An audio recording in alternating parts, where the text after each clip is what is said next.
In Uganda, agriculture forms the backbone of the economy. Over the years, agriculture production in Uganda has experienced protracted droughts with an increasing challenge of water access.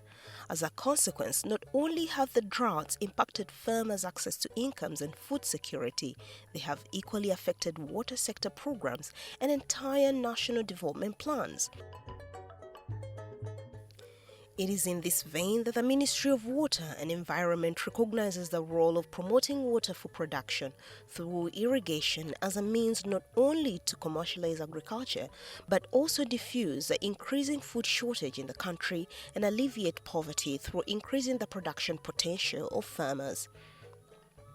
To achieve this, Ministry of Water and Environment, together with other line ministries like Ministry of Agriculture, Animal and Industrial Fisheries, Ministry of Trade, Industry and Cooperative, and with funds from the African Development Bank, Nordic Development Fund, and the Government of Uganda, has been actively engaged in instituting appropriate community-based systems through which stakeholders' capacity can be promoted to manage and utilize the scheme sustainably. It is in this regard that the Ministry of Water and Environment contracted Crispet Consult Uganda Limited as software consultant to provide implementation support towards the sustainable management of Wadelai Irrigation Scheme in Pakwach. The project is intended to cover 1,000 hectares with an estimated 2,000 direct beneficiaries and over 1 million indirect beneficiaries. The overall objective is to contribute to poverty reduction and economic growth in Uganda through enhanced productivity and commercialization of agriculture to improve household incomes, ensure food security, and promote climate resilience. Here's a snapshot of what some of our beneficiaries have to share. The common farming practices in Pakwach district. Basically, our farming practice rely predominantly on nature. We tend to rely so much on rainfall, and the term season in our context here is the time, the duration where there is plenty of rain that farmers are able to cultivate and plant their crops. And any crops availed at a time where there is no rain, we say it is off season. And sometimes the most reliable season we've ever had here has been once a year in the range between most times July to September. Our farming is also predominantly relying on the rudimentary approach of hoes. So with the hand hoe, no farmer can really go that far. No farmer can go that far. In the beginning, the community didn't understand this irrigation thing. To the extent even the landowners in the beginning were like, we do not understand it. But as sensitization went on and the certain exposure visits and with the operationalization of Andebo Dam, some few people also started learning here and there. And now what happened is that the people are beginning to realize that it is the surest way that will remove them from the non-catch economy to the catch economy, because they will no longer rely on nature. They will not have to wait for rain. This explanation has gone deep into their nerves. The idea of irrigation has captured the minds of our community, that everybody is now wishing how I wish it was in my land. There will be other machineries, aware that even as I talk right now, the government has already blessed us with some machineries. Like I know of a cooperative in Wadelai that is already going to receive a tractor and farm implements.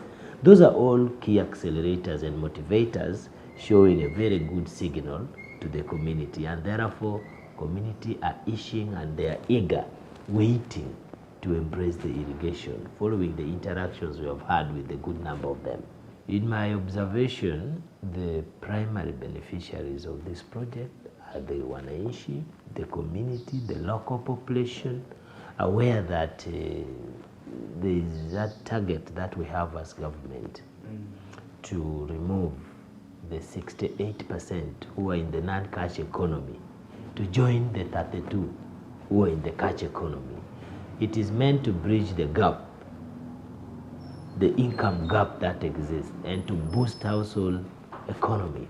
Why do I think so? Ideally, we need to balance the boat. Then poverty is the greatest cause of death. Frustration, diseases, what? All come as a result of poverty.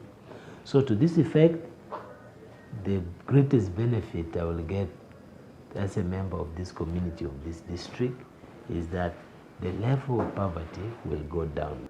The emerging issues and the challenges that I've seen mainly is the ignorance of what irrigation is. People don't know irrigation in itself, the benefit it will come with, what is expected of them, they don't know. That's why, to me, I think the Ministry of Water and Environment has done good that before they put this on the ground, the software being done by Chris Bart has to go way forward to orient the people with what is coming for them.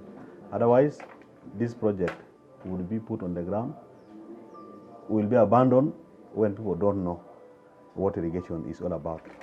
I do almost coordinate all the activities of the project. I manage the project. I ensure that the contractor is there. The site meetings are going on as regular as the documents are stipulated. We also coordinate and with the National Project Secretariat, Ministry of Water, Water for Production Secretariat in Lira, of course the consultants like you guys, to ensure that your activities are going on. The output was that people were able to consent that the project takes off. Landowners were able to agree with us and offer their lands, and communities were able to give time, set apart their time to come for meetings, to come for capacity building activities, and have a number of engagements. The criteria for involvement is very clear. Groups come, of course, it is demand driven, people form groups, and we only encourage that in these groups, when it is being formed, everybody within the community, if they so wish, should be allowed to join. And so in these groups you have various categories of people. You have got the able men, you have got the able women, you have got the able youth, but also you have got people with disabilities showing up, you have got people who are aged coming up, you also have people who are living with HIV/AIDS coming up. What is important is during role sharing, the active people can play the active roles, isn't it? The disabled and the weak ones, you can give them other roles. For example, in Andibo, people who are weak, when the group is on their garden, those are the ones who will be making, say, tea. They can form a fireplace, put tea. They are the ones who fetch drinking water for the members in the group. And they are the ones also who run small errands.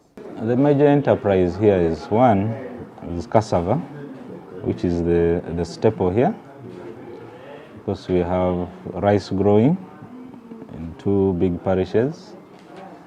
We have simsim growing, then fish, both fishing in the river and then the aquaculture in ponds and cages. Those are the key enterprises we have here. I think the main target is targeting rice growing. Rice growing, I think, is the main target. But I think we should also explore options of horticulture and fish farming. Those are the areas I think we shall be mainly interested in the irrigation scheme.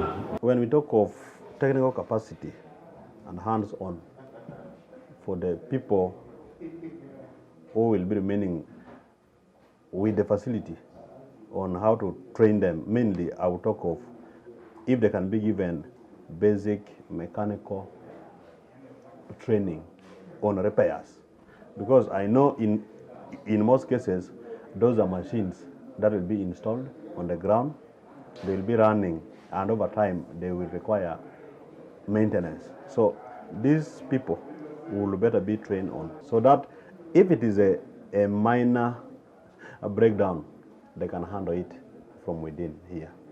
Maybe if it is beyond their control, like the operators, that's when they can refer the case elsewhere. Then coming to the management bit of it, I think the leaders there who will be managing this facility, to the best of my knowledge, should go some human resource management training, because these are people who will be directly dealing with the human. There is failure, people will run to them. There is failure, this thing has happened, people will run to them. So they needed to get the basic training on human resource management. And they keep asking, this land is too big, how is it going to be irrigated? Even just yesterday, a landowner came here. He's a landowner within the scheme, and he's asking me, Madam Bena, please you explain. Up to now, I don't understand how the irrigation, how will the water move? In my land, he told me that in his land there is a hilly part, and the canal is also passing there.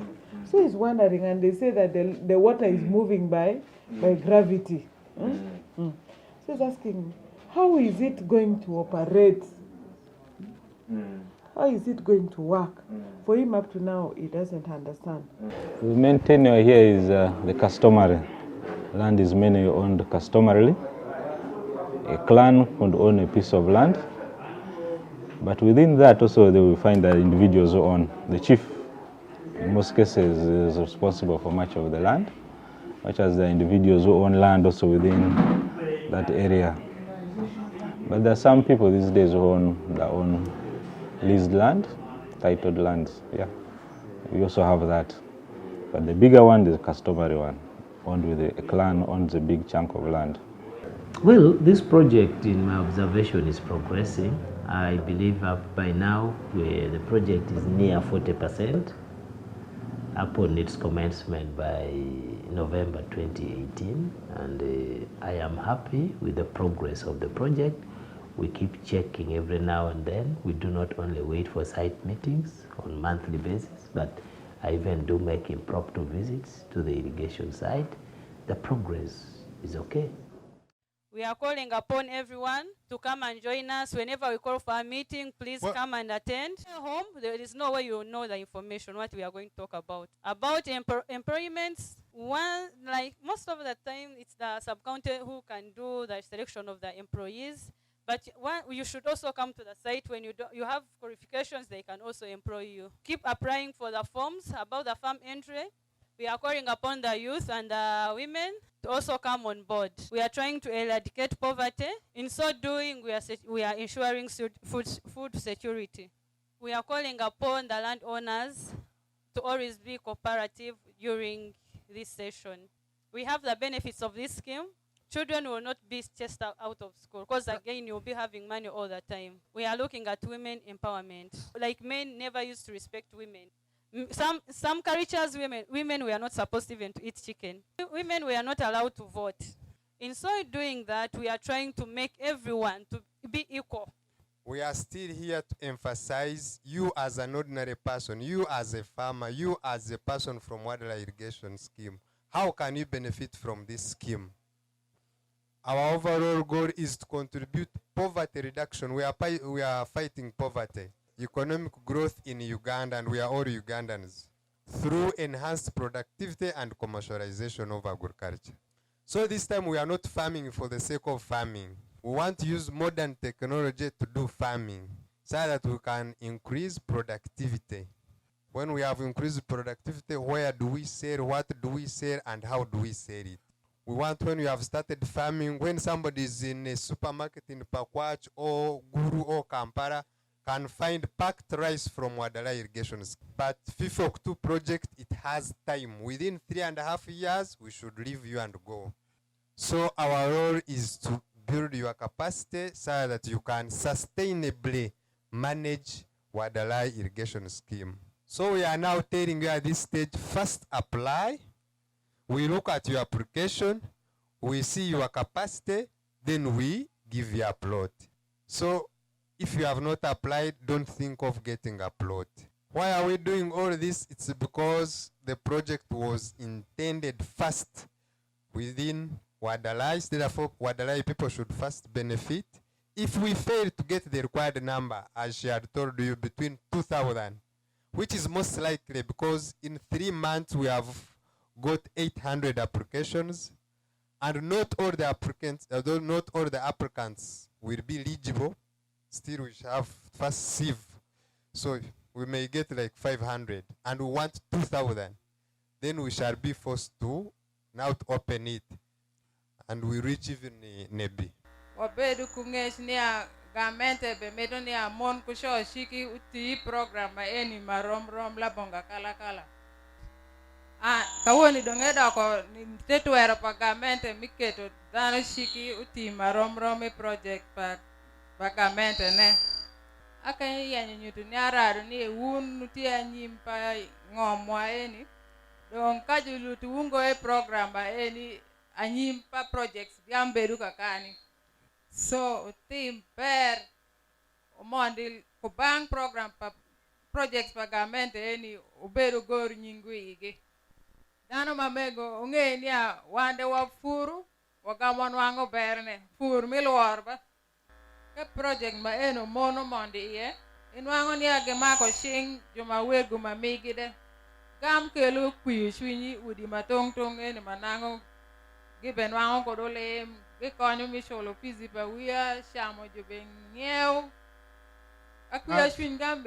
consultant thus conducted mobilization, sensitization workshops to promote and raise awareness. They also developed and distributed IEC materials like brochures, flyers, teardrops, banners, reflector jackets, and drama skits were performed on community levels to entrench the concept. This is Patent Central Primary School, where the meeting was conducted.